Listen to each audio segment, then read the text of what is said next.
بالله من الشيطان الرجيم بسم الله الرحمن الرحيم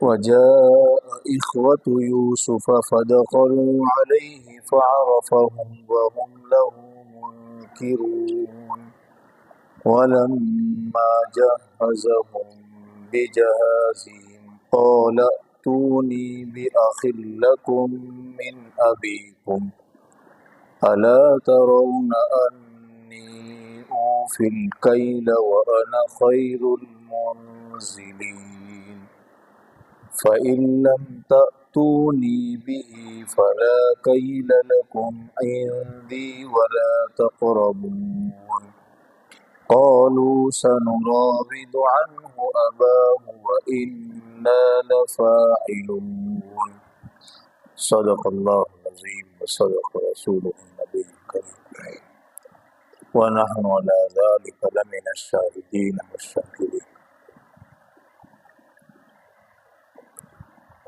حضرت یوسف علیہ السلام کا تذکرہ چل رہا تھا۔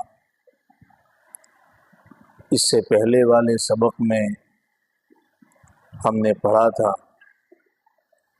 کہ ایک لمبے زمانے کے بعد اور بہت سارے امتحانات سے گزرنے کے بعد حضرت یوسف علیہ السلام کو کوئی امید بھی نہیں کر سکتا تھا، اس طرح اللہ تعالیٰ نے مصر کا ایک با اختیار حکمراں بنایا کہ بادشاہ کا سکہ چلتا تھا، لیکن دراصل مصر کی حکومت کر رہے تھے حضرت یوسف علیہ السلام۔ اور جیسا کہ ہم نے یہ بھی پڑھا تھا کہ چونکہ مصر میں 7 سال تک قحط پڑنے والا تھا، تو حضرت یوسف علیہ السلام نے یہ فرمائش کی کہ ابھی انسانیت کی خدمت کے لیے جس شعبے میں امانت دار لوگوں کا ہونا ضروری ہے وہ شعبہ مجھے حوالے کیا جائے، یعنی فوڈ ڈپارٹمنٹ میرے حوالے کیا جائے، اس لیے کہ میرے اندر یہ صلاحیت ہے کہ غلے کو کیسے اسٹاک کرنا ہے، اور میں امانت دار بھی ہوں، اس لیے اپنی جیب نہیں بھروں گا، میں اس کے ذریعے سے انسانیت کی خدمت کروں گا۔ چنانچہ یہ بات ہوئی اور یوسف علیہ السلام نے اس خوبصورت طریقے سے غلے کو اسٹاک کیا اور ضرورت مندوں کو دینا شروع کیا کہ دور دور تک یہ پیغام پہنچا کہ مصر میں ایک فلاں صاحب ہیں، وہ اس طریقے سے ضرورت مندوں کو غلہ دیتے ہیں۔ یہ بات ان کے بھائیوں تک بھی پہنچی فلسطین میں، حالانکہ ایک لمبا فاصلہ ہے فلسطین میں اور مصر میں، لیکن جب ان کے بھائیوں تک یہ خبر پہنچی فلسطین میں تو وہ لوگ بھی غلہ لینے کے لیے مصر آئے کہ چلو ہم بھی چلے غلہ لینے کے لیے، اس لیے کہ وہ قحط اتنا شدید تھا کہ اس کا اثر صرف مصر تک نہیں تھا، مصر کے آس پاس کے علاقوں میں بھی اس قحط سالی کا اثر پڑا تھا۔ وہ بھائی اتنا لمبا سفر کر کے مصر میں اس آدمی کے پاس آئے جن کے بارے میں انہوں نے سنا تھا کہ یہ غلہ دیتا ہے حکومت کے۔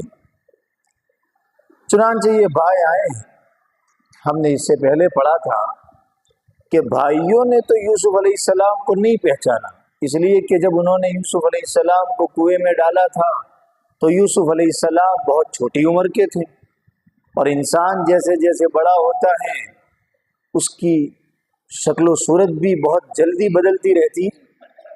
لیکن دوسری طرف یوسف علیہ السلام نے ان بھائیوں کو پہچان لیا کہ یہ میرے بھائی ہیں، لیکن یوسف علیہ السلام نے موقع نہیں تھا اس لیے ابھی کچھ نہیں کہا، بالکل اجنبی جیسا معاملہ کیا، جیسے یوسف علیہ السلام ان کو پہچانتے ہی نہ، اس لیے کہ ہر بات ہر جگہ کہنے کی نہیں ہوتی، بسا اوقات بہت سی باتیں سمجھ میں انسان کو آ جاتی ہیں، لیکن پھر بھی انسان کو چاہیے کہ وہ وہاں چپ رہے، ہر بات ہر جگہ الٹی کرنے کی نہیں ہوتی. یوسف علیہ السلام نے کچھ نہیں کہا. بالکل یہ باتیں ذمہ داروں کے لیے تو بہت ضروری ہے, بہت ضروری. ہر کوئی آ کر ذمہ دار کو اپنی شکایت سناتا, لیکن یہ ایک فن ہے ذمہ داری کا کہ ذمہ دار چاہے چھوٹا ذمہ دار ہو یا بڑا ذمہ دار ہو, اس میں باتوں کے ہضم کرنے کی صلاحیتیں ہو, الٹی کرنے کی صلاحیت نہ ہو, برداشت کرنے کی طاقت ہو. کون سی بات کہاں کس آدمی کے سامنے کتنی کہنی ہے, یہ ہنر ہو. موبائل نے اس ہنر کو ختم کر دیا. ایک میٹنگ نہیں ہو پاتی ہماری مسجد میں جو لوگوں سے چھپ کرو.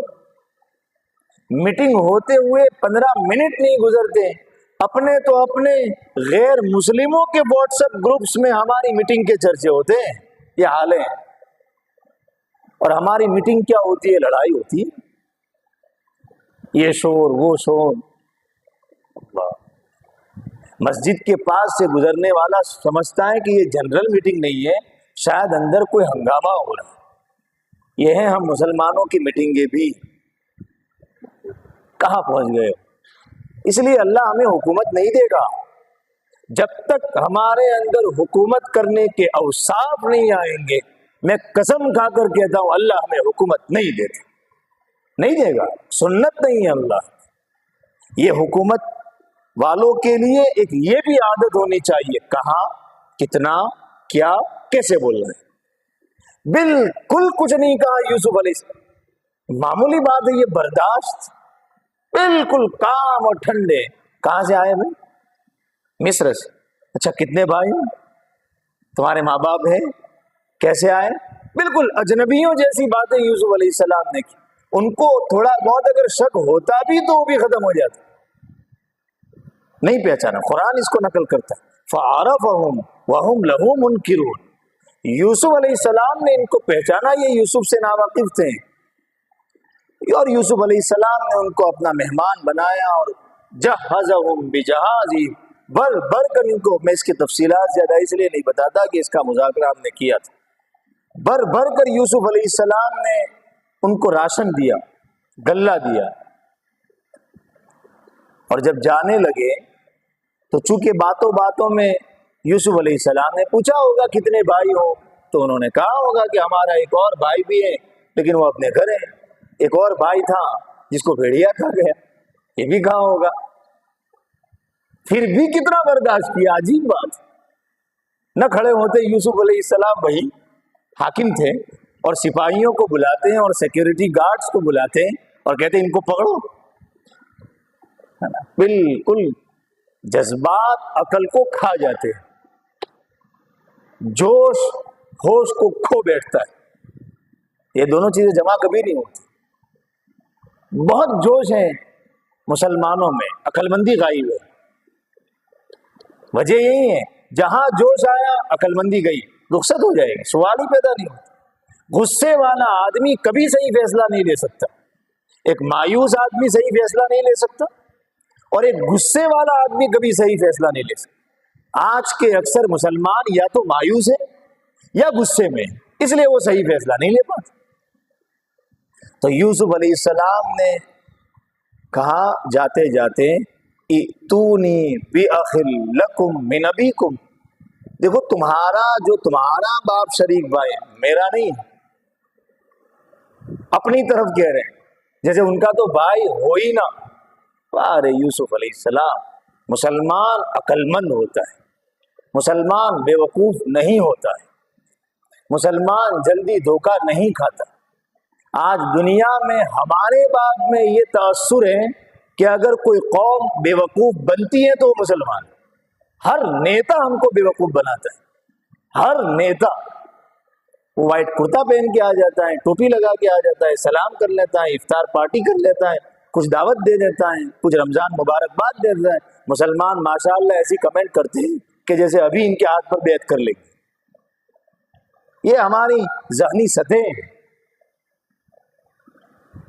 کتنے شاد انداز یوسف علیہ السلام اختیار کر, الفاظ کیسے استعمال کر. بِأَخٍ لَكُمْ مِنْ أَبِيكُمْ, تمہارا جو باپ شریک بھائی ہے نا اس کو لیتے آنا. جیسے ان کا تو کوئی تعلق ہی نہ ہو۔ سیاست کھیل نہیں، حکومت کرنا آسان نہیں ہے، ذمہ داری کا کام، بہت بڑی ذمہ داری۔ الا ترون انی اوفی الکیل وانا خیر المنزلین، اپنے بھائی کو لیتے آنا، جو تمہارا باپ شریک ایک بھائی رہ گیا ہے اس کو لیتے آنا۔ کیا تم نے نہیں دیکھا میں نے کتنا بھر بھر کے غلہ دیا ہے تم کو؟ تھوڑی سی امید۔ لیکن یوسف علیہ السلام کو وانا خیر المنزلین، اور تم نے نہیں دیکھا میں کتنا بڑا مہمان نواز ہوں، میں نے کتنا ہائی فائی ویلکم کیا ہے تمہارا، کتنا شاندار ٹھہرایا ہے میں نے تم کو، وانا خیر المنزلین۔ تو تم آتے وقت اپنے بھائی کو لیتے آنا تاکہ میں بھر بھر کر اس کو بھی دوں، اس کے حصے کا بھی۔ لیکن چونکہ یوسف علیہ السلام جانتے تھے کہ سب طبیعتیں ایسی نہیں ہوتی جو نرم مزاج سے مانے، کچھ طلبہ وہ بھی ہوتے ہیں جن کو استاد کو بہت کڑک لہجے میں کبھی ڈانٹنا پڑتا ہے تبھی وہ کام کریں گے۔ تو یہ بھی یوسف علیہ السلام نے کہا فَإِن لَمْ تَأْتُونِي بِهِ، تھوڑا سا انداز بدلا، یہ بھی ایک اخلاق ہے، یہ بھی اخلاق ہے۔ فرمایا فَإِن لَمْ تَأْتُونِي بِهِ، ٹیمپریچر دیکھو تھوڑا بڑھایا، پس اگر تم میرے پاس اس کو نہیں لاؤ گے تو سن لو فلا کیل لکم عندی، ایک دانہ نہیں دوں گا تم کو غلہ۔ نیکسٹ ٹائم جب تم آؤ گے اگر اپنے چھوٹے بھائی کو نہیں لائیں اس کو تو اس کو تم کو بھی نہیں دوں گا۔ تھوڑی سی دھمکی۔ دو ہی چیزیں تو ہیں جس سے انسان مانتا ہے، یا تو امید یا تو چاکلیٹ یا تھپڑ، دونوں ہی سے مانتا ہے۔ چاکلیٹ بھی رحمت ہے اور تھوڑی سی اجازت والی مار بھی، میں ذرا بہت سوچ کر الفاظ استعمال کر رہا ہوں، وہ بھی راحت ہے، کرم ہے۔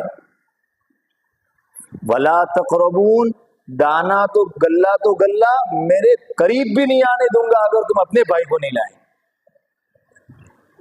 قالوا، انہوں نے کہا سنراود عنہ ابا، عزیز جو بھی یوسف علیہ السلام تھے، کہ آپ فکر مت کرو ہم ہمارے ابا کو منوائیں گے، سنراود عنہ ابا وَإِنَّا لَفَاعِلُونَ، ہم ضرور کریں گے اس کو، ہم لے کر آئیں گے، سوال ہی نہیں پیدا ہوتا ہم نہ لائیں۔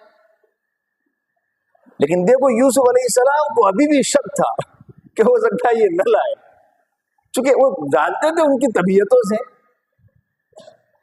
تو ایک تو امید بھی دلائی کہ دیکھو میں کتنا بھر بھر کر دیتا ہوں، اس لیے آئندہ تم ضرور آنا، بھائی کو بھی لے آنا۔ تھوڑا سا دھمکایا بھی، فلا کیل لکم عندی ولا تقربوا، قریب بھی مت آنا۔ اور تیسری تو یوسف علیہ السلام نے آخری بات بھی کر دی تاکہ بس وہ آ ہی جائے کچھ بھی کر کے نیکسٹ ٹائم۔ اور وہ کیا کیا؟ یوسف علیہ السلام کو یہ تھا کہ ہو سکتا ہے یہ آنا تو چاہتے ہو لیکن ان کے پاس پیسے نہ ہو، گلے، چونکہ بھائی آج بھی ہم جب راشن لینے جاتے تو مفت تو ملتا نہیں، سستا لیکن دینا تو پڑتا ہے پیسہ، اس زمانے میں بھی یہی مسئلہ تھا۔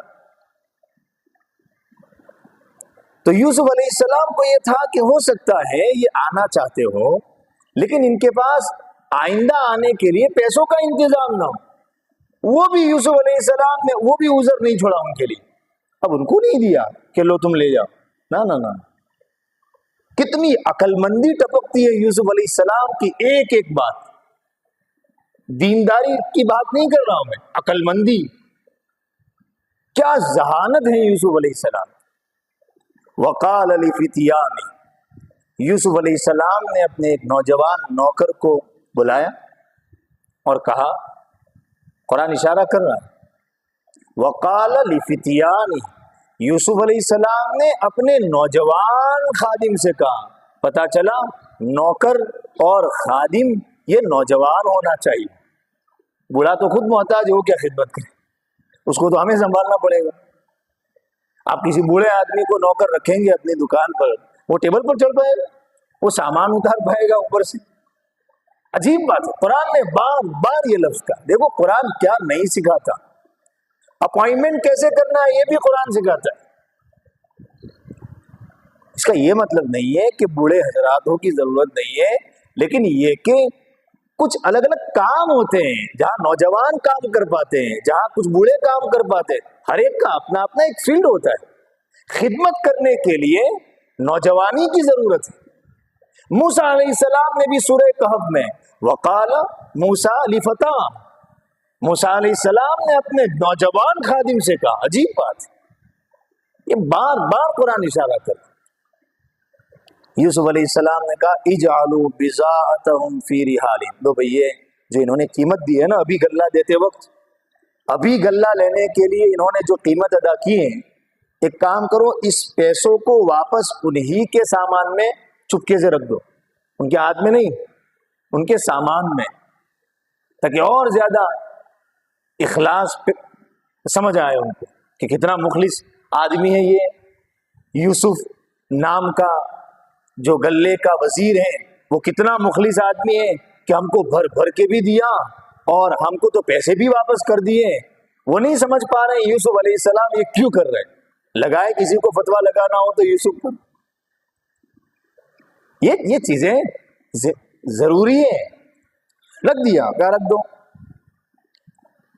لعلہم یعرفونہا اذا انقلبوا الی اہلہم، تاکہ ان کو یہ مل جائے اور لعلہم یرجعون، یہ واپس آ جائے، کچھ بھی یہ مقصد ہے، لعلہم یرجعون، اس واپس لانے کے لیے یوسف علیہ السلام کو جو کرنا پڑ رہا ہے وہ کر رہے ہیں، لعلہم یرجعون۔ چلے غلہ لے کر فلما رجعوا الی ابیہم قالوا یا ابانا منع منا الکیل، اب چونکہ پورے راستے میں ان کو جو فکر تھی وہ یہی فکر تھی کہ بس بھائی آئندہ تو بھائی کو کسی نہ کسی صورت میں وہ جو چھوٹا بنیامین ہے اس کو لے کر آنا ہے، ورنہ یہ ہم کو راشن نہیں ملے گا۔ اور بھائی جب قحط پڑا ہو اس وقت دانے دانے کی کیا قدر ہوتی ہے یہ تو اس وقت ہی پتہ چلتی۔ تو پورے راستے میں ایسا لگتا ہے کہ یہی فکر ان کو سوار تھی کہ بس جلدی سے گھر جائیں اور ابا کو منا لیں نیکسٹ ٹائم جانے کے لیے کہ وہ بنیامین کو بھیجے۔ حضرت یعقوب علیہ السلام کو تجربہ ہو چکا تھا یوسف کے باب میں، تو وہ آسانی سے بنیامین کو نہ بھیجتے۔ دودھ کا جلا چھاچ بھی پھونک پھونک کر پیتا ہے۔ مسلمان 2 مرتبہ دھوکہ نہیں کھاتا، مسلمان نہ دھوکے باز ہوتا ہے اور نہ مسلمان دھوکہ خور ہوتا ہے، مسلمان دھوکہ نہیں کھاتا۔ ہمارے یہاں دین کا تصور بھی بڑا عجیب ہے، ہمارے یہاں دیندار وہ ہیں جس کو دنیا کی کچھ خبر نہ، یہ صحیح تصور نہیں۔ فلما رجعوا الی ابی، اب جیسے ہی وہ اپنے گھر آئے اور اپنے ابا کے پاس آئے تو ایسا لگتا ہے کہ وہی فکر سوار ہے، ابھی شاید سامان بھی پوری طرح نہیں رکھا، کھولا نہیں، اور سیدھا کہہ رہے ہیں یا ابانا منع منا الکیل فارسل معنا اخانا نقتل وانا له لحافظون، اے ہمارے ابا ہم سے تو ایک راشن اور نہیں دیا، ہم کو ایک راشن ہمارے حصے کا تو دیا، لیکن یہ جو چھوٹا بنیامین ہے اس کے حصے کا غلہ ابا ہم کو نہیں ملا، روک دیا گیا، اس لیے ابا فارسل معنا اخانا، ہمارے ساتھ ہمارے بھائی کو بھیجو۔ کتنی شریفانہ زبان ہے۔ ضرورت پڑتی ہے تو لوگ کہتے ہیں نا کہ گدھے کو بھی اپنا باپ بنا لیتے، جس کو کوئی نہیں پوچھتا، کبھی ضرورت پڑتی انسان اس کے پیر پڑتا ہے، عام دنوں میں وہ دیکھتا بھی نہیں ہے۔ منع منا الکیل فارسل معنا اخانا، ہمارے ساتھ ہمارے بھائی کو بھیجو ابا، نقتل، تاکہ ہم اس کے حصے کا بھی تو راشن لائیں، اور ابا اگر آپ کو یہ خطرہ ہو کہ ہم اس کی حفاظت نہیں کریں گے تو سنو وَإِنَّا لَهُ لَحَافِظُونَ، ہم ڈیفینیٹلی اس کی حفاظت کریں گے، پکی بات ہے، ہم اس کی حفاظت کریں گے ابا، چونکہ پتا تھا کہ ابا دوسری مرتبہ تھوڑی دھوکہ کھائیں گے۔ ان حرف مشبہ بالفعل تاکید، جملہ اسمیہ تاکید، خبر مقدم تاکید، لام ادات تاکید، یعنی جتنا بات کو مضبوط کرنے کے لیے جو الفاظ ہو سکتے ہیں ان سب سے اپنے سینٹنس کو انہوں نے مضبوط کر لیا. وَإِنَّا لَهُ لَحَافِظُونَ, یقیناً ہم اسی کی یقیناً حفاظت کریں گے. یہ منوانے کے لیے تاکہ ایک اور گلہ مل جائے. اب یعقوب علیہ السلام تھے. هل آمنکم علیہ الا کما امنتکم علی اخیہ من قبل, کیا میں بنیامین کے بارے میں بھی تم پر ایسا بھروسہ کروں جیسا اس کے بھائی یوسف کے بارے میں نے تم پر بھروسہ کیا تھا؟ تم ہی تو تھے, ایسے ہی تو باتیں تم نے کہی تھی. وَإِنَّا لَهُ لَحَافِظُونَ وَإِنَّا لَهُ لَنَاصِحُونَ, ایسی ہی تو کچھ باتیں کہی تھی. میں نے تم پر بھروسہ کر کے بھیجا, کیا ہوا؟ آج تک اس کا غم میرے دل میں تازہ ہے. جوان بیٹے کا غم, معصوم بیٹے کا غم باپ کے کلیجے سے پوچھے, آسانی سے اتارے نہیں اترتا ہے. یہ یعقوب علیہ السلام کیا ہے. اور عجیب بات, یعقوب علیہ السلام نے جملہ کہا علی اخیہ من قبل, اس کے بھائی کے بارے میں, تمہارے بھائی کے بارے میں نہیں. کیوں؟ احساس دلایا کہ تم اگر اس کو اپنا بھائی مانتے تو تم اس کو کنویں میں نہ ڈالتے, تم اس کی حفاظت کرتے. یہ چوٹ پہنچائی یعقوب علیہ السلام, یعنی اشارہ کیا, دبے دبے لفظوں میں اشارہ کیا کہ اس کے بھائی یوسف کے بارے میں, تمہارے بھائی یوسف کے بارے میں نہیں. اشارہ کیا تمہارا بھائی کہاں ہے, اگر وہ تمہارا بھائی ہوتا تو تم اس کی خیر خواہی کرتے. بڑا باپ کبھی اس پوزیشن میں ہوتا ہے کہ وہ اولاد کو کھل کر اس کی غلطیاں بھی نہیں کہہ سکتا ہے. اس کو پتا ہے میں بوڑھا ہوں, میرا سہارا کون ہے؟ یہی ایک لڑکا ہے, اسی کے گھر والی ہے جو میری خدمت کرتی. اگر میں نے اس کو ڈانٹنا شروع کیا یا اس کو ساری غلطیاں بتانا شروع کیا, میں جو دکھی ہوں اس کی وجہ سے. کبھی ہوتا ہے بڑا باپ اپنی, اور آج کل تو اپنی اکثر اولادوں کے نتیجے میں وہ بہت دکھی ہوتا ہے. وہ تو کوئی ایسا تھرمومیٹر آئے جو باپ کے کلیجے کو ناپے, پھر پتا چلے گا اندر کتنا لہو بھرا ہے. وہ کہہ نہیں پاتا بیچارہ, اس لیے کہ حضرت غصے ہو جائیں گے, حضرت آنکھ نکال کر دیکھیں گے, حضرت کا چہرہ کھٹا ہو جائے گا, حضرت غصے سے چلے جائیں گے, حضرت 4000 روپے مہینے کے جو دیتے ہیں وہ بند کر دیں گے. ارے اولادے, یہ چل رہا ہے, کرتا ٹوپی داڑھی, مدرسہ چلہ خانقاہ, ان سب کے ساتھ ساتھ یہ تماشا ہے. کہاں کا مدرسہ اور کہاں کی خانقاہ اور کہاں کا چلہ. جس چلے سے باپ کی قدر نہ ہے, جس پڑھانے سے باپ کی قدر نہ ہے, جس خانقاہ سے باپ کی عزت نہ ہے. تف ہیں ایسی تدریس پر, تف ہیں ایسی تبلیغ پر, اور تف ہیں ایسی تزکیے پر. اس کا مطلب یہ ہے کہ تدریس کا تا بھی نہیں اترا, ورنہ سب سے پہلے یہ قدر اپنے باپ کی کرتا. بزرگ آتے ہیں وہ پیچھے گھومتا ہے, اور اس کا باپ اتنا بڑا بزرگ گھر میں ہے وہ اس کی طرف بیٹھتا نہیں, وہ کتراتا ہے. وہ 10 منٹ روزانہ اپنے ابا کے پاس, بوڑھے باپ کے پاس بیٹھ کر اس کا درد نہیں سنتا. نہ بالکل. یہ ہے مارکیٹ میں چلنے والا حال آج کے زمانے. کیا بتاؤں, ایسے واقعات آ رہے ہیں, عالم بیٹا ہے باپ کو گھر سے نکال دیتا ہے. یہ سچی باتیں ہیں. باپ بیچارہ سوئے نیم کے درخت کے نیچے, فون آتا ہے, دیکھو نا کچھ کہو میرے بیٹے کو, آ کر سمجھاؤ. نکال دیا اس نے مجھے گھر سے. یہ ہیں بزرگوں حالات, یہاں تک پہنچے.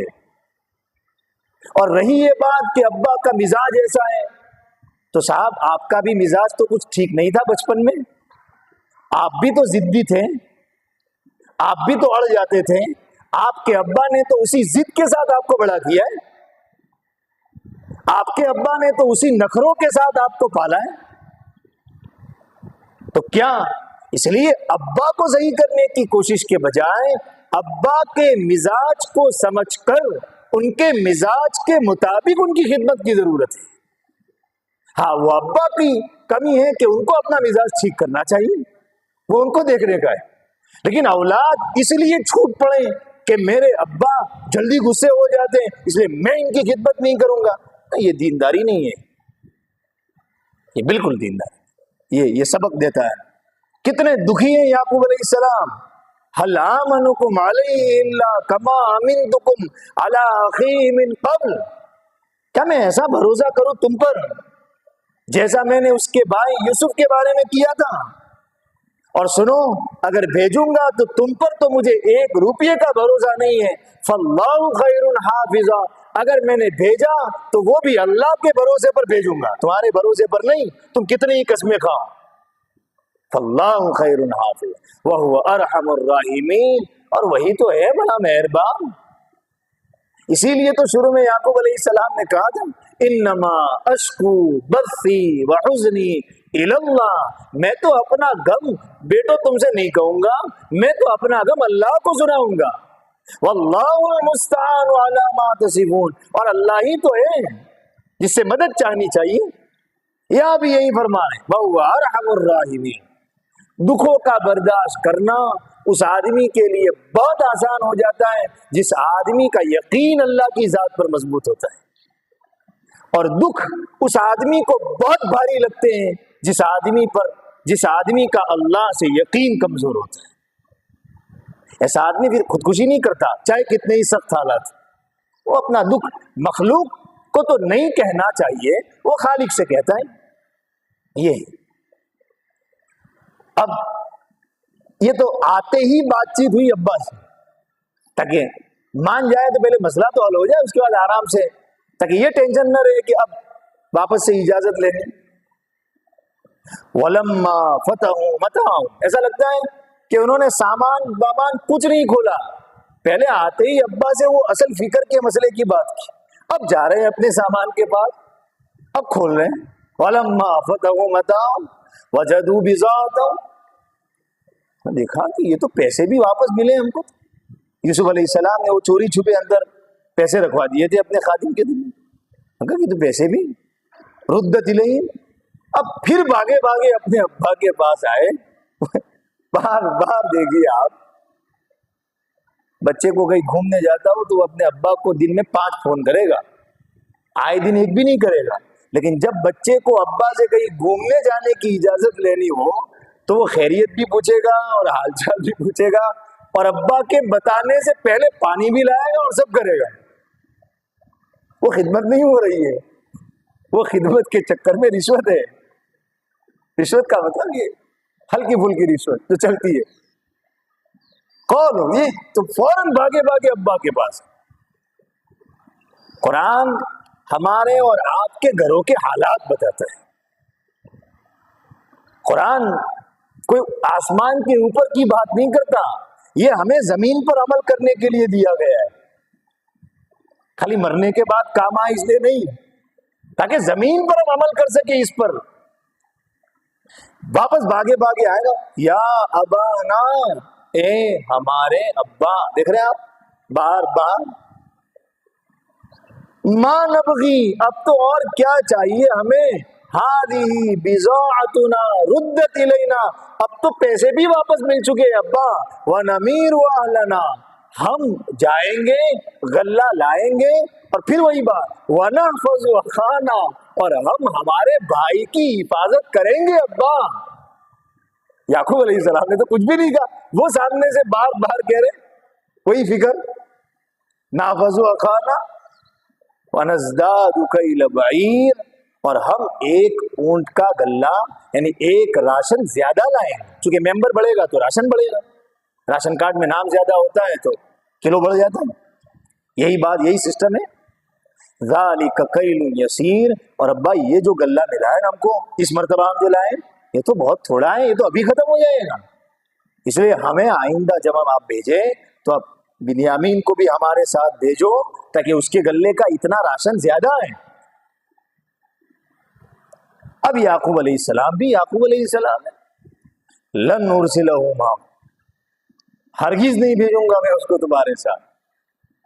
اللہ، ایک شرط ہے،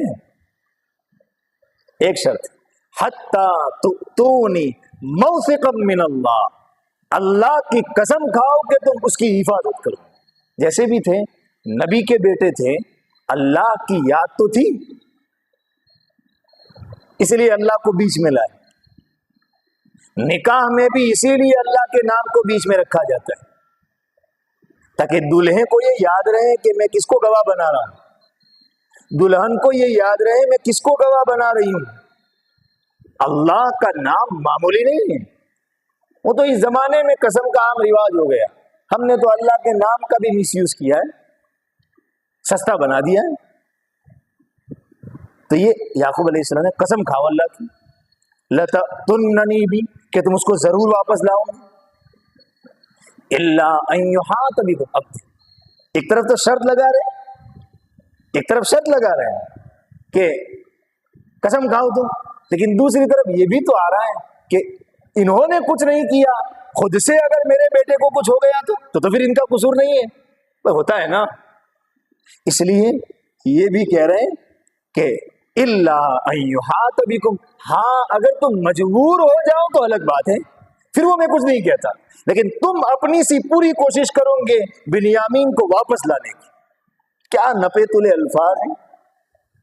پتہ ہے کہ اللہ کی قسم دلاؤں گا، اور اگر انہوں نے کچھ نہیں کیا اور خود سے کچھ ہو گیا تو میرے بیٹوں کو شرمندگی نہ ہو.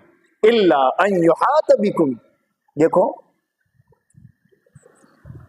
باپ کے لیے بھی سبق ہیں، والد کے لیے بھی سبق ہے کہ یعقوب علیہ السلام کو پتا ہے کہ میرے ان 11 بیٹوں نے میرے ان 10 بیٹوں نے اس کے بھائی کے ساتھ کچھ برا کیا ہے بچپن میں یوسف علیہ السلام کے ساتھ. سب پتہ ہے یعقوب علیہ السلام. کیا اس کے باوجود یعقوب علیہ السلام نے اپنے بیٹے سے رشتہ ختم کیا؟ اب بتائیے، بولنا بند کیا، گھر سے نکالا، ساتھ میں ہی رہ رہے ہیں. والد کے لیے بھی سبق ہے، بیٹوں کے لیے بھی سبق ہے. سب کو سکھاتا ہے قرآن، ایک ہاتھ سے تالی کبھی نہیں، سب کو سکھاتا ہے کہ اگر اولاد کی طرف سے ایسی نادانی اور ناسمجھی کی کبھی باتیں پیش آئیں تو والد کو چاہیے کہ وہ اللہ سے مایوس نہ ہو، وہ اولاد کی تربیت کی کوشش جاری اور ساری رکھے اور اولاد سے اپنے تعلق کو ختم نہ کرے. ظاہر بات ہے ہمیں تو چھوٹی موٹی تکلیف ہی پہنچتی ہوگی، یعقوب علیہ السلام کا اولادوں کا فرض ہے کہ وہ اپنے ابا کو تکلیف پہنچے، ایسے کام نہ کرے. لیکن اگر کچھ ایسا ہو جائے تو پھر والد کو بھی وہ صبر اور تحمل والا مزاج اپنانا پڑے گا جو یعقوب علیہ السلام نے اپنایا. ساتھ میں ہی رہ رہے، اس لیے کہا الا ان یحاط بکم فلما آتوہ موثقہم، جب قسم کھائی، وعدہ کیا، قول. پھر بھی یعقوب علیہ السلام کہہ رہے ہیں دیکھو اللہ علی ما نقول وکیل، اب اللہ ہی ہماری اور آپ کی باتوں پر گواہ ہے. میں اللہ کو گواہ بناتا ہوں اور اللہ کو گواہ بنا ہی کر میں اپنے بیٹے بنیامین کو تمہارے ساتھ بھیجتا ہوں، صرف اللہ کے بھروسے پر. ایک آیت کی اور تشریح سن لیجیے، بڑی دلچسپ آیت ہے. اب جب وہ جانے لگے تو یعقوب علیہ السلام نے ان کو ایک نصیحت کی. عجیب نصیحت ہے، آپ شاید حیران ہوں گے کہ یہ کیا عجیب نصیحت ہے. کہا یا بنی، اے میرے بیٹوں، بلکہ اے میرے پیارے بیٹوں. محبت اب بھی اسی قدر باقی ہے جو ہر باپ کو اپنی اولاد سے ہوتی ہے. یا بنی، اے قاتلوں، یہ نہیں کہا اللہ، اے مارنے والوں، یہ نہیں کہا. کیا کہا؟ یا بنی، اے میرے پیارے بیٹوں. بڑی بڑی عجیب صفات سکھاتا ہے قرآن، صفات. باپ ایسا باپ بن جائے، اولاد ایسی اولاد بن جائے تو پھر باپ کو نہ بیٹوں سے شکایت ہو اور نہ بیٹوں کو باپ سے شکایت، نہ اولاد کو ماں سے شکایت ہو اور نہ ماں کو اولاد سے شکایت. شرط ایسا بن جائے. اللہ کے نبی علیہ السلام کیسے باپ تھے؟ ہمیں باپ ہونے کے ساتھ ساتھ یہ پڑھنا چاہیے کہ نبی علیہ السلام کیسے باپ تھے. آپ کو بتاؤں وہ کیسے باپ تھے. میں نے بتایا ہے بار بار کہ آپ حضرت فاطمہ رضی اللہ تعالیٰ عنہ کے گھر تشریف لائے نکاح کے بعد، دیکھا کہ حضرت علی رضی اللہ تعالیٰ عنہ گھر پر نہیں ہے. پوچھا بیٹی علی کہاں ہے؟ کہا ابا ہمارے درمیان میں کچھ جھگڑا ہو گیا ہے تو وہ چلے گئے باہر. ایک باپ کو کیسا ہونا چاہیے یہاں دیکھو. اللہ کے نبی علیہ السلام نے یہ نہیں پوچھا کہ کیا جھگڑا ہوا ہے، سمجھ رہے ہیں آپ؟ بالکل نہیں پوچھا. کہاں گئے ہوں گے؟ کیا گئے ہوں گے کہیں؟ دیکھو اندی کی چندی کرنا بعض وقت نقصان دیتا ہے. ہر کیا ہوا، کیسے جھگڑا ہوا، اس کی اتنی ہمت نہ. سیکھو حضور سے آپ اپنے بیٹی اور داماد کے مسئلے کو کیسے حل کر لیں. آپ کو لگا کہ یہ معمولی مسئلہ ہے، اس کو چھیڑنے کی ضرورت نہیں ہے، ہوتا ہے. چکھا گئے نا بات. رسول اللہ صلی اللہ علیہ وسلم خود باہر حضرت علی اور اپنے داماد کو ڈھونڈنے کے لیے تشریف لے گئے. ہے یہ ہمت؟ آپ چاہتے تو کسی صحابی کو بھیج دیتے، آپ خود بذات خود تشریف لائے. دیکھا کہ حضرت علی رضی اللہ تعالیٰ عنہ مسجد نبوی میں سوئے ہوئے ہیں. اس سے یہ بھی پتا چلا کہ جب میاں بیوی میں انبن ہو تو میاں صاحب کو چاہیے کہ وہ گھر سے تھوڑی دیر کے لیے باہر چلے جائے. بیوی باہر جائے گی تو تکلیف ہوگی، وہ سیدھی کہاں جائے گی؟ کہیں اور میکے جائے گی، اور پھر وہاں سے مسائل کھڑے ہوں گے جو ہوتے ہیں. یہ میں اپنی طرف سے ایک لفظ نہیں کہہ رہا، یہ حدیث کے شارحین نے یہ ساری باتیں لکھی ہیں جو میں آپ کو سنا رہا ہوں. حضرت علی رضی اللہ قم یا ابا تراب، ابو تراب آؤ کیا ہے، کیا مسئلہ ہو گیا، آؤ. رسول اللہ صلی اللہ علیہ وسلم نے خود صلح کروائی اپنی بیٹی اور داماد کے درمیان، سب سکھایا ہے. وہ تو ہم نے خالی نبی علیہ السلام کو مسواک میں جانا ہے، ٹخنوں سے اوپر پائجامے میں جانا ہے، داڑھی میں جانا ہے. ان سب کے ساتھ ساتھ بہت مبارک ہے یہ سنتیں، ہمیں اللہ کے نبی علیہ السلام کو پورا جاننا ہے. یا بنی یا بنی، اے میرے پیارے بیٹوں، عجیب نصیحت کی. لا تدخلوا من باب واحد، تم جا رہے ہو 10 لوگ 11 لوگ، ایک دروازے سے مت جانا. وادخلوا من ابواب متفرقۃ، الگ الگ دروازے سے جانا. کیوں یہ بات یعقوب علیہ السلام نے کہی؟ کیا مطلب ہے اس کا؟ ہمارے دل دماغ میں یہ تصور ہے کہ یہ جو ملکوں کی جو بارڈر بنی ہے، باؤنڈریز بنی ہے ایک ملک سے دوسرے ملک جانے کے لیے، یہ تو اب ہوا. پہلے زمانے میں تو کچھ نہیں تھا، جو جس ملک میں آیا گیا اس کو کون پوچھنے والا تھا؟ ایسی بات نہیں ہے. پرانے زمانے میں بھی بارڈریں تھی، ایک ملک سے اگر کوئی دوسرے ملک جاتا تو اس کی چیک ان ہوتی تھی، اس کو پرکھا جاتا تھا، جانا جاتا تھا، اس کے بعد انٹری دی جاتی تھی. اس لیے یعقوب علیہ السلام یہ کہہ رہے ہیں کہ تم 11 لوگ ہو، تم فلسطین ایک الگ ملک ہے اور مصر ایک الگ ملک ہے. تم الگ ملک میں جا رہے ہو مصر، تو وہاں داخل ہونے سے پہلے ظاہر بات ہے تمہاری چیک ان ہوگی، سپاہی کھڑے ہوں گے وہاں، انٹیلیجنس کے لوگ ہوں گے وہاں. تو یعقوب علیہ، اور وہاں الگ الگ گیٹ ہوں گے. آج بھی کتنی لیٹسٹ بات ہے یہ کہ آج بھی ایئرپورٹ پر اگر آپ جائیں گے تو گیٹ نمبر الگ الگ ہوتے ہیں. اللہ، یہ ہے قرآن. ایسا لگتا ہے جیسے قرآن آج اترا ہو. وہ تو میں بھی آگے بتاتا ہوں آپ کو کہ کیا نصیحت چھپی ہوئی ہے یعقوب علیہ السلام کی اس بات میں آج کے زمانے میں. گیٹ یعنی فلائٹ کے گیٹ کی میں بات نہیں کر رہا، فلائٹ کے گیٹ کی نہیں.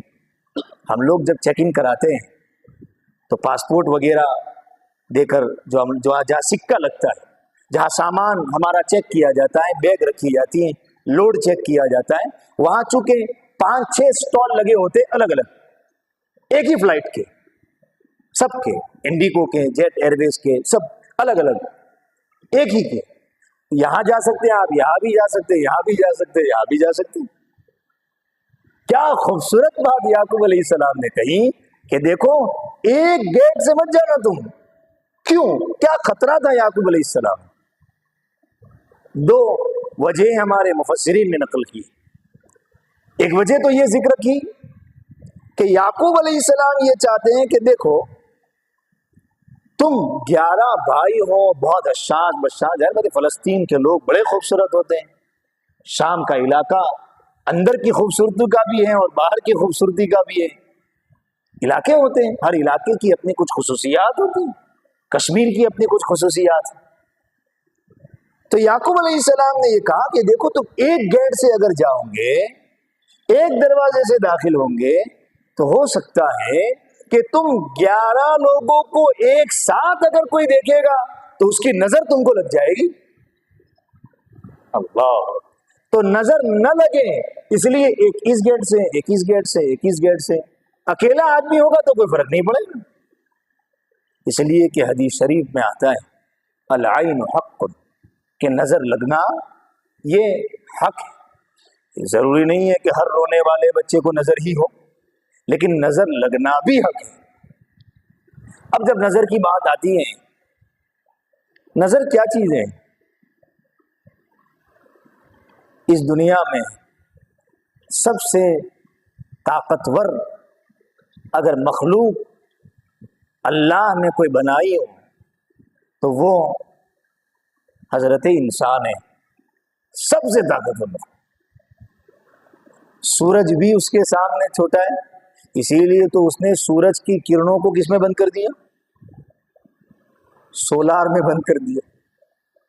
کیا انسان ہے یہ, انسان کی طاقت کا آپ اندازہ لگائیے.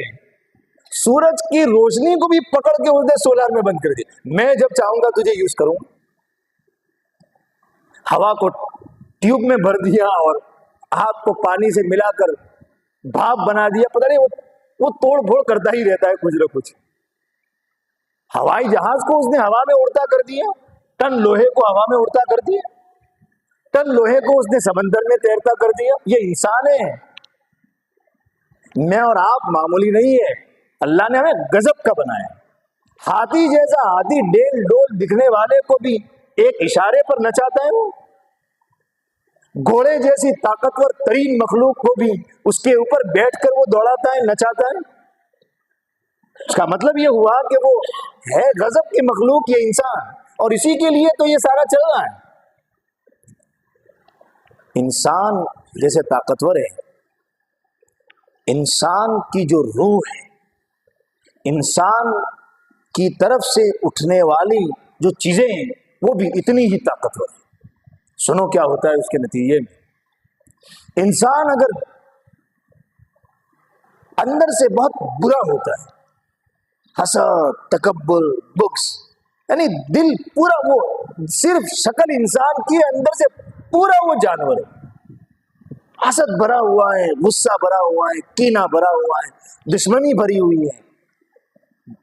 یاد رکھو ایسا غضب کا انسان اگر کسی کی نعمت دیکھ کر, کسی کی اچھی چیز دیکھ کر, یا کسی خوبصورت لڑکی کو دیکھ کر, یا کسی انسان کو دیکھ کر حسد سے بھری ہوئی جب نظریں اس کی طرف اٹھاتا ہے, تو جیسے انسان طاقتور ہے نا, انسان کی آنکھ سے نکلنے والی وہ نظریں بھی اتنی ہی طاقتور ہیں. اور پھر کیا ہوتا ہے, اس کے نتیجے میں سامنے والا مر سکتا ہے, اس کے نتیجے میں دکان کو آگ لگ سکتی ہے. جی, اس کے نتیجے میں سامنے والا بیمار پڑ سکتا ہے, اس کے نتیجے میں سامنے والے کو بخار آ سکتا ہے. یہ ہے میری اور آپ کی نظریں, اتنی خطرناک زبردست شعائیں نکلتی.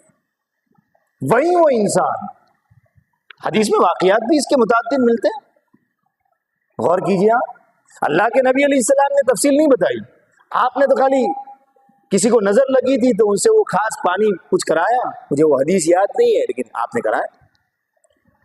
انسان تو انسان, سانپ, بعض سانپوں کے بارے میں بھی رسول اللہ صلی اللہ علیہ وسلم نے یہ بتایا کہ بعض سانپوں کا زہر اتنا خطرناک ہوتا ہے کہ جب وہ سانپ اپنی آنکھوں کے ذریعے سے کسی کو دیکھتا ہے اور اس کے اندر کا جو ذہن ہے وہ جب ایکٹیویٹ ہوتا ہے تو اس آنکھ کے اگر وہ سانپ، یہ حدیث ہے، اگر وہ سانپ کسی پریگننٹ عورت کی طرف دیکھتا ہے، حاملہ عورت کی طرف دیکھتا ہے، اس کا حمل گر جاتا ہے، اس کا بچہ گر جاتا ہے۔ جب سانپ میں یہ طاقت ہے تو حضرت انسان میں تو کیا کہنا۔ یعقوب علیہ السلام اس بات کو سمجھتے تھے، اس لیے کہہ رہے، یا اس لیے بھی کہہ رہے کہ ادخلوا من باب من ابواب متفرقہ، کہ بیٹوں الگ الگ دروازے سے جانا، ایک دروازے سے مت جانا۔ یہ ہے انسان۔ اور جب یہ ہوتا ہے، دوسری طرف اگر کوئی انسان صاحب دل ہے، اس کے اندر تقوی ہے، اس کے اندر نورانیت ہے، اس کے اندر پاکیزگی ہے، اس کے اندر صفات ہیں، ایسا نیک انسان جب کسی انسان پر دیکھتا ہے، ہو سکتا ہے اس گنہگار سے گنہگار انسان کی بھی زندگی بدل جائے۔ وہ جس دکان میں چلا جائے، ہو سکتا ہے اس کی دکان میں برکتوں کا نزول ہو جائے۔ وہ جب الٹا ہو سکتا ہے تو یہ بھی تو ہو سکتا ہے، نگاہیں مرد مومن سے بدل جاتی ہے تقدیریں۔ یہ ہر جگہ نہیں ہوتا ایسا، اصلاح کے لیے انسان کو کوشش بھی کرنی پڑتی ہے، لیکن یہ کہ ایسی تاثیر بھی ہے تو اچھی نظر بھی لگتی ہے، بری نظر بھی لگتی ہے۔ اس لیے یعقوب علیہ السلام کہہ رہے ہیں، یا دوسری وجہ یہ کہہ رہے ہیں، میں اس پر بات مکمل کروں، آج بات بہت مختصر کرنے کا ارادہ تھا لیکن آپ کی برکت۔ دوسری وجہ ہمارے مفسرین نے نقل کی کہ یعقوب علیہ السلام اس لیے کہہ رہے ہیں کہ بھائی تم 11 لوگ اگر ایک ہی گیٹ سے جاؤ گے تو ہو سکتا ہے جو انٹیلیجنس کے لوگ وہاں کھڑے ہوں، جو سپاہی وہاں کھڑے ہوں، جو چیک ان کرنے والے لوگ وہاں کھڑے ہوں، ہو سکتا ہے تم 11 لوگوں کو ایک ساتھ دیکھ کر ان کو تم پر کچھ شک ہو جائے کہ کہیں تم کچھ غلط ارادوں سے تو نہیں جا رہے ہو، یہ پوری ٹیم بنا کر مصر میں۔ اس لیے یعقوب علیہ السلام نے کہا کہ ایک اس دروازے سے ایک اس، تاکہ کسی کو شک ہی نہ ہو۔ اس زمانے میں تو یہ وجہ رہی ہو یا نہ رہی ہو، لیکن اس زمانے میں یعقوب علیہ السلام کی یہ بات اور قرآن کا نقل کیا ہوا یہ پیغام کتنا کام کا ہے کہ ابھی تو یہ زمانہ ہے کہ جب ایک پگڑی والا یا ایک کرتے والا اگر کسی بس میں چڑھ جاتا ہے تو بس کا ڈرائیور بھی ٹھیک سے اسٹیئرنگ نہیں پکڑ پاتا، اور بس کے سارے پیسنجر صرف اسی کی طرف دیکھتے ہیں کہ کہیں یہ آتنکوادی تو نہیں، کہیں یہ کوئی الگ تو نہیں۔ اللہ کا شکر ہے، اللہ نے جب ظاہر میں ہمیں اتنا رعب دیا ہے تو اگر اب اندر سے جس دن پورے مسلمان بن جائیں گے اس دن کیا رعب لوگوں پر ہوگا۔ غیر مسلموں میں مسلمانوں کا جو ڈر نہیں ہے نا، ہمیں ڈرانا نہیں ہے، لیکن یہ ایک بات اس زمانے میں جو دیکھا جاتا ہے کہ غیر مسلموں میں مسلمانوں کا ڈر نہیں ہے، اس کی وجہ مسلمانوں کی اپنی بدعملی ہے۔ غیروں کو الزام مت دو، ہماری اپنی بدعملی ہے۔ کل میں پڑھ رہا تھا شاہ ولی اللہ محدث دہلوی رحمہ اللہ کو، عجیب بات میں حیران ہوں۔ حضرت شاہ صاحب نے لکھا ہے انسان جب گناہ کرتا ہے اس کے گناہ کا اثر نمبر 1 پر اس کے دل پر پڑتا ہے، اچھا اگر نیکی کرتا ہے، برا اگر گناہ کرتا ہے۔ شاہ صاحب نے لکھا دوسرا اثر اس کے بدن پر پڑتا ہے، اس کا بدن بیمار ہو جاتا ہے اگر وہ گناہ کرتا ہے۔ اللہ، ہمیں جب سر درد کرنے آتا ہے، جب ہمارا سر درد کرتا ہے تو کیا ہمارا ذہن استغفار کی طرف جاتا ہے؟ کیا ہمارے دماغ میں یہ آتا ہے کہ آج مجھ سے ایسا کیا گناہ ہو گیا کہ میرا سر درد کر رہا ہے؟ شاہ صاحب نے لکھا ہے، فرمایا تیسرا اثر اس کے بیوی اور بچوں پر پڑتا ہے، فرمایا چوتھا اثر، سنو، فرمایا چوتھا اثر اس کے آس پاس کے جو انسان ہوتے ہیں، اس کے آس پاس کے جو فرشتے ہوتے ہیں، حد کر دی حضرت شاہ صاحب نے، تو فرمایا اس کے آس پاس جو جانور ہوتے ہیں، انسان کے اچھے یا برے عمل کا اثر اس آس پاس کے انسانوں پر پڑتا ہے، فرشتوں پر پڑتا ہے، جانوروں پر بھی پڑتا ہے۔